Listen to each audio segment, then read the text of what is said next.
അന്തരിച്ച confident group ഉടമ സി.ജെ. റോയിയുടെ സംസ്കാരം നാളെ നടക്കും.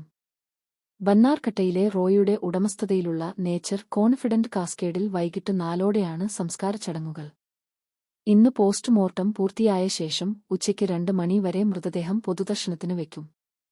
ബന്നാർകട്ടയിൽ സംസ്കരിക്കണമെന്നായിരുന്നു റോയിയുടെ ആഗ്രഹമെന്ന് കുടുംബാംഗങ്ങൾ അറിയിച്ചു. അതേസമയം പോലീസ് കോൺഫിഡന്റ് ഗ്രൂപ്പിലെ ജീവനക്കാരുടെ മൊഴിയെടുക്കുകയാണ്. ഹലസുരുവിലെ ഹോട്ടലിലേക്ക് വിളിപ്പിച്ചാണ് മൊഴിയെടുക്കുന്നത്. കുടുംബാംഗങ്ങളുടെ മൊഴിയും അന്വേഷണ സംഘം രേഖപ്പെടുത്തി. സി.ജെ. റോയിയുടെ പണമിടപാടുകളും പരിശോധിക്കുമെന്ന് പോലീസ് അറിയിച്ചു. ബാങ്ക് അക്കൗണ്ടുകളുടെ വിശദാംശങ്ങൾ പോലീസ് പരിശോധിച്ചുവരികയാണ്.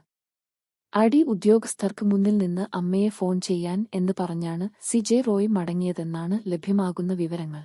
അതുകൊണ്ടുതന്നെ മരണത്തിനു മുമ്പ് അമ്മയുമായി സംസാരിച്ചിരുന്നോ എന്നും പോലീസ് പരിശോധിക്കുകയാണ്.